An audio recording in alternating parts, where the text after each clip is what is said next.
Friends, welcome to Prerana and Sadhana class.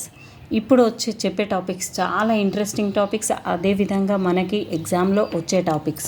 భారతదేశంపై ముస్లింల దండయాత్ర, Arab దండయాత్రలకు కారణాలు ఏంటి, మరి ఏ విధంగా వాళ్ళు వచ్చారు, ఏ విధంగా ఇక్కడ స్థిరపడ్డారు, మన భారతదేశాన్ని ఏ విధంగా కొల్లగొట్టుకుపోయారు, ఆ విషయాలన్నింటి గురించి ఇప్పుడు తెలుసుకుందాం. ఖాలిఫ్ ఉమర్ III 633 నుంచి 644 CE పాలనలో అరబ్బులు పశ్చిమ భారతదేశంపై దండెత్తారు. అరబ్బులు భారతదేశ దండయాత్రలకు ప్రధాన ముఖ్య కారణాలు ఇక్కడ ఉన్న అపార సంపద. రెండవ కారణం, వారు ఇక్కడ ఇస్లాం మతాన్ని వ్యాపించదలిచారు. అంటే ఇక్కడ ఉన్న మస్తు ఆస్తి ఉంది మన దగ్గర, కాబట్టి దాన్ని కొల్లగొట్టుకోవడానికి, తీసుకెళ్ళడానికి, అదేవిధంగా వాళ్ళ ఇస్లాం మతాన్ని కూడా ఇక్కడ ప్రచారం చేయడానికి వాళ్ళు ఇక్కడికి రావాలనుకున్నారు. 3 యుద్ధాల ద్వారా అరబ్బు రాజులు ఇస్లాం సామ్రాజ్యాన్ని స్థాపించాలన్న కోరిక. సింధు బందిపోటు దొంగలు దేబాల్ తీరం వద్ద ఇరాన్ గవర్నర్ అల్ హజ్జజ్కు శ్రీలంక రాజు పంపిన విలువైన బహుమతులు అరబ్బు నౌకల నుంచి అపహరించడంతో ఇది అరబ్బులు సింధుపై దండెత్తడానికి తక్షణ కారణం అయింది. ఏమైందట? సింధు బందిపోటు దొంగలు దేబాల్ తీరం వద్ద ఇరాన్ గవర్నర్ అల్ హజ్జజ్కు శ్రీలంక రాజు పంపిన విలువైన బహుమతులను అరబ్బు నౌకల నుంచి అపహరించడంతో ఇది అరబ్బులు సింధుపై దండెత్తడానికి తక్షణ కారణం అయింది. సింధు బందిపోటు దొంగలు తీసుకున్నారట వాళ్ళే, అందుకని చెప్పేసి వాళ్ళు సింధు ప్రజలపైన దండెత్తడానికి వాళ్ళు రావడం జరిగింది. ఇదే పెద్ద తక్షణ కారణం అని ఇవ్వడం జరిగింది. అల్ హజాజ్ సింధు రాజు దాహిర్ను నష్టపరిహారం చెల్లించమని అడిగాడు. అందుకు దాహిర్ నిరాకరించడంతో అతనిపై ఉబైదుల్లా నాయకత్వంలో హజ్జజ్ మొదటి సైనిక దాడులు జరిపాడు. కానీ ఇది విఫలమవ్వడంతో రెండవసారి బుదైల్ నాయకత్వంలో దాడులు జరిపాడు. వీటికి కూడా దాహిర్ సమర్థవంతంగా తిప్పికొట్టడంలో 712 CEలో తన అల్లుడైన మహమ్మద్ బిన్ కాసిమ్ను దాహిర్పై ముట్టడి చేయడానికి పంపాడు. కాసిం బలమైన సైన్యంతో దాహిర్ను చంపి సింధులోని దేబాల్ రేవును ధ్వంసం చేశాడు. దాహిర్ మరణానంతరం అతని భార్య అయిన రాణిబాయి కాసిం సేనలను ఎదుర్కొంది. చూసారు ఫ్రెండ్స్, ఎంత గ్రేట్! అప్పుడు అసలు దాహిర్ ఎంత గ్రేట్గా ఎన్ని ప్రయత్నాలు చేశాడు. అతని ఏ విధంగా అయితే ప్రయత్నం చేశాడో మనం కూడా చావో పేడో తాడో పేడో డూ ఆర్ డై అన్నట్టుగా చదువుకొని మన ఎగ్జామ్ని రాయాలి. అంతేగాని నిరాశ చెందుతూ మనకేమొస్తుందిలే అనుకుంటూ ఇట్లానే కూర్చుంటే ఇట్లాగే ఉండిపోతాం ఫ్రెండ్స్. మరి గత్యంతరం లేని స్థితిలో ఆమె జౌహర్ నిర్వహించి మరణించింది. ఇంకేంటి, ఆమె కూడా ఆయనను ఓడించింది, ఆయనలాగే ఉంది. కానీ ఉండలేని పరిస్థితుల్లో ఆమె కూడా చనిపోవడం జరిగింది. దేబాల్ ఆక్రమణ అనంతరం కాసిం నెహ్రూ రేవార్, బ్రహ్మణాబాద్, అలోర్, ముల్తాన్లను ఆక్రమించాడు. ఇలా జోరుగా కొనసాగుతున్న కాసిం దండయాత్రలను ఇరాన్ నుంచి ఆకస్మిక పిలుపు కళ్ళెం వేసింది. ఇతన్ని ఇంకా రమ్మన్నారు, సాలిగా ఉన్నంత వరకు జాలిగా వచ్చేసేయని చెప్పారు. కాసిం ఇరాన్లో జరుగుతున్న అంతర్గత రాజకీయాలకు బలైపోయాడు. చివరగా సింధు దండయాత్ర జునైద్ నాయకత్వంలో ముగిసింది. జునైద్ మాల్వాను కూడా ఆక్రమించదలిచాడు.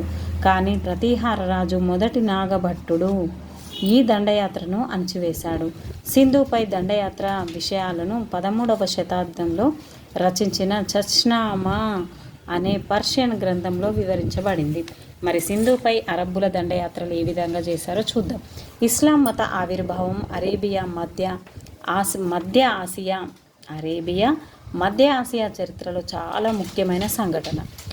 ప్రవక్త మహమ్మద్ 570 నుంచి 632 అమీనా అబ్దుల్లా కుమారుడు.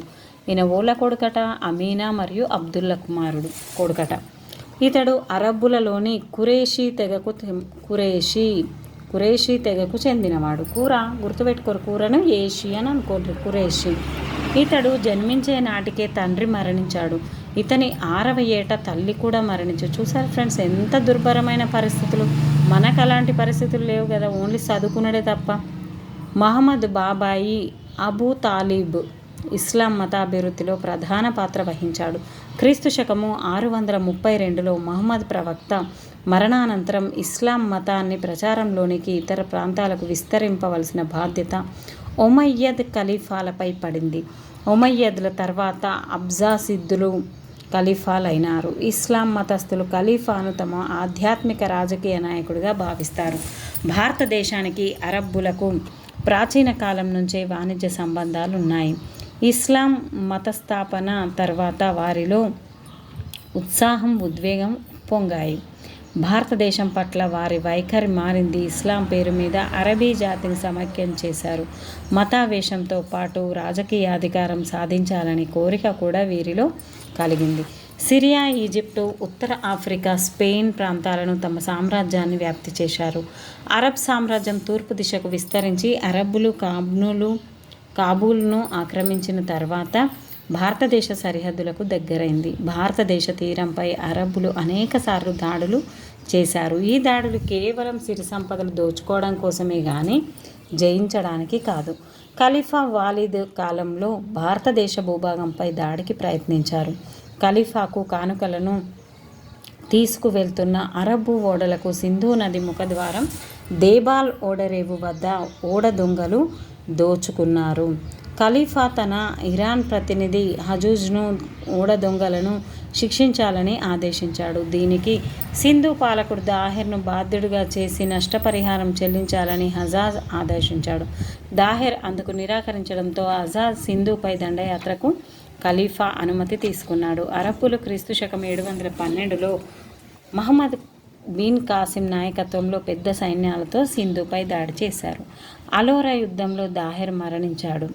అలోరా యుద్ధం కాసిం ముల్తాన్ నగరాన్ని కూడా ఆక్రమించాడు. కాసిం కనౌజ్ పైకి కూడా సైన్యాలను దాడికి పంపాడు. కానీ ఖలీఫా ఇతడికి వెనక్కి పిలిపించి హత్య చేయించాడు.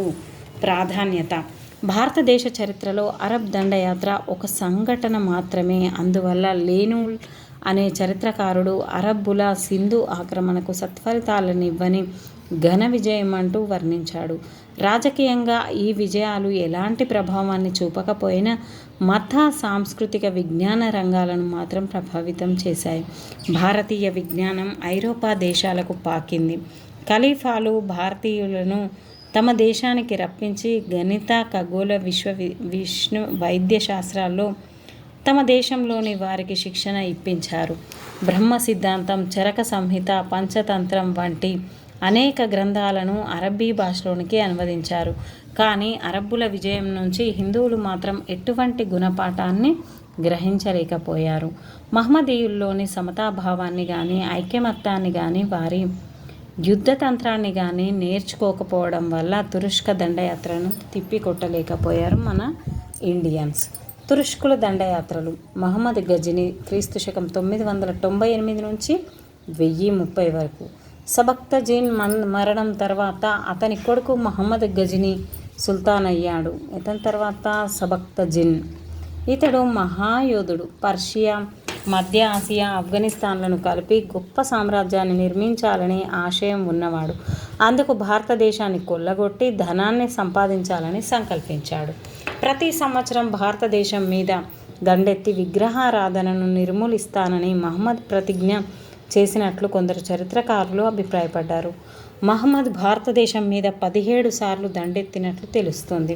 మొదటి దండయాత్ర క్రీస్తు శకం 1001లో మొదటి దండయాత్ర క్రీస్తు శకం 1001వ సంవత్సరంలో పెషావర్ దగ్గర జరిగిన యుద్ధంలో జయపాలుని ఓడించాడు. తనకు జరిగిన అవమానాన్ని భరించలేక జయపాలుడు ఆత్మహత్య చేసుకున్నాడు.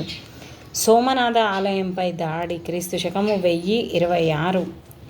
మహమ్మద్ దాడులన్నింటిలో కతియావాడ్లోని సోమనాథ దేవాలయం మీద 1026 చేసిన దాడి చాలా ప్రసిద్ధమైంది.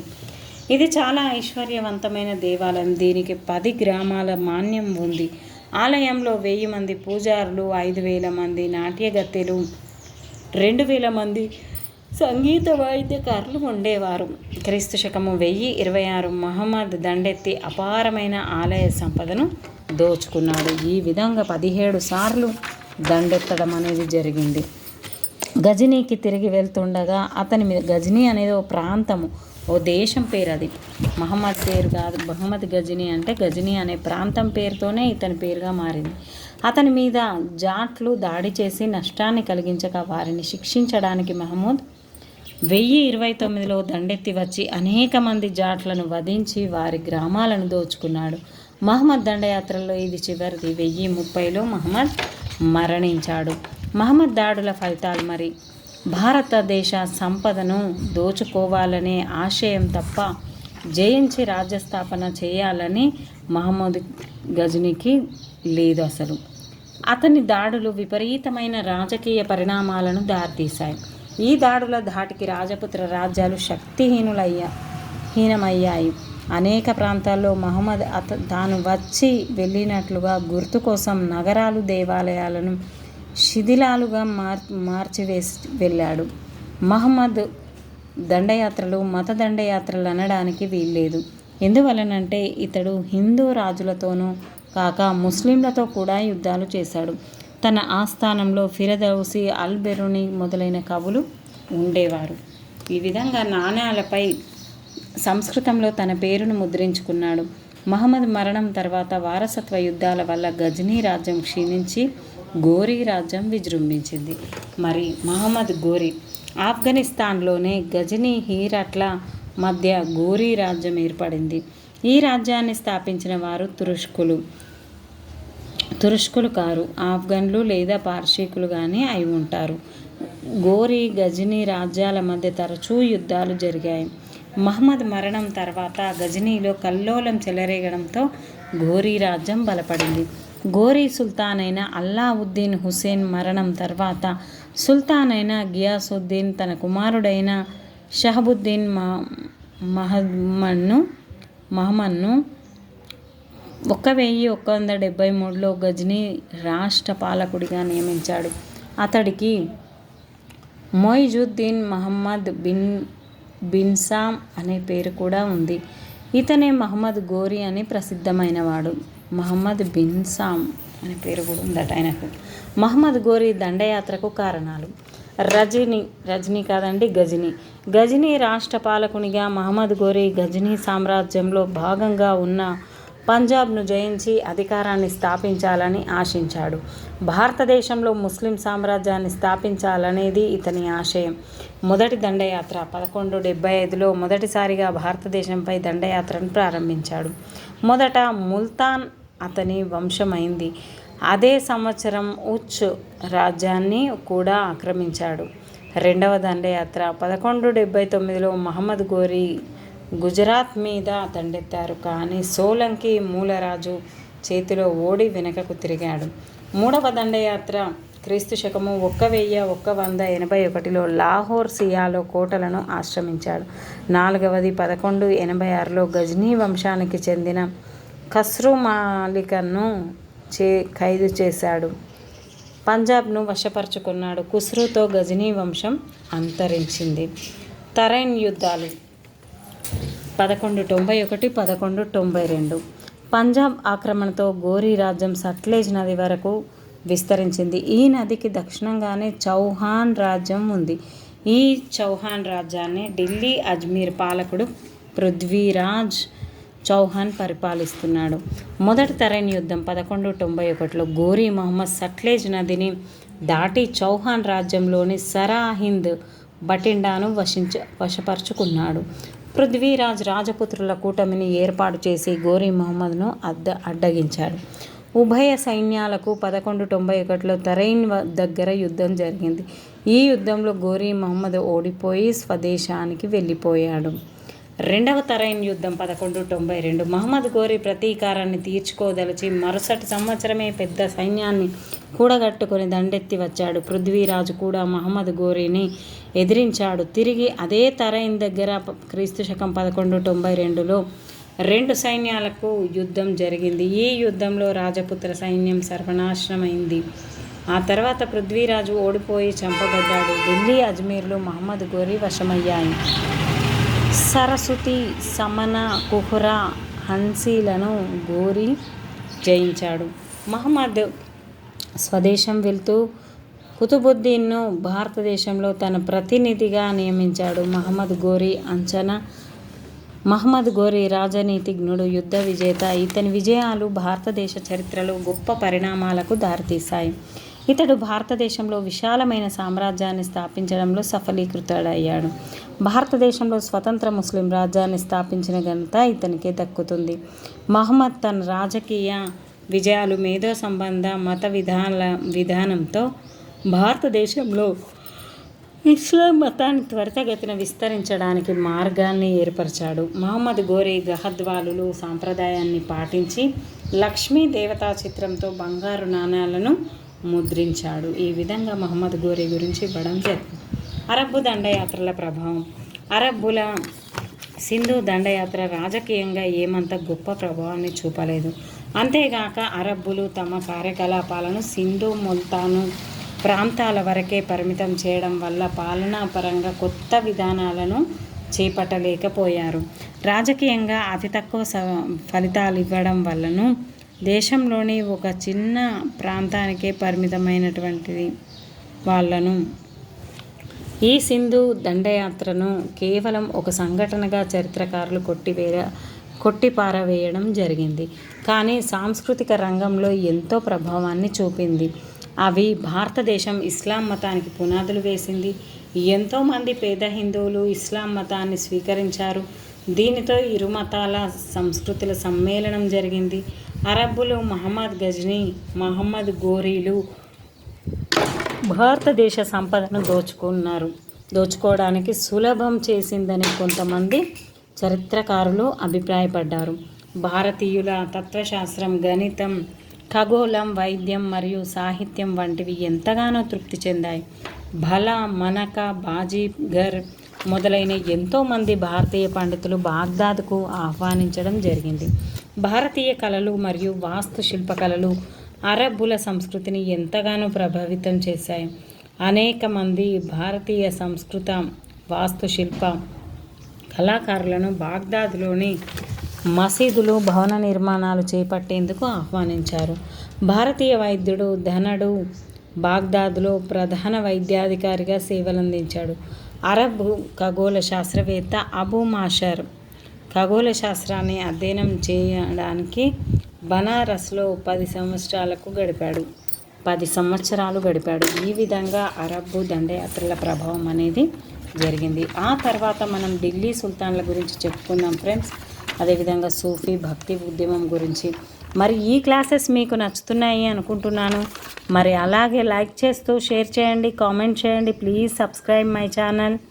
Thank you everyone. Keep smiling. అదేవిధంగా నమ్మకంతో, దృఢ సంకల్పంతో పోటీ పడండి. అదేవిధంగా ప్రయత్నం చేయండి. Thank you friends. Thank you everyone. Keep smiling.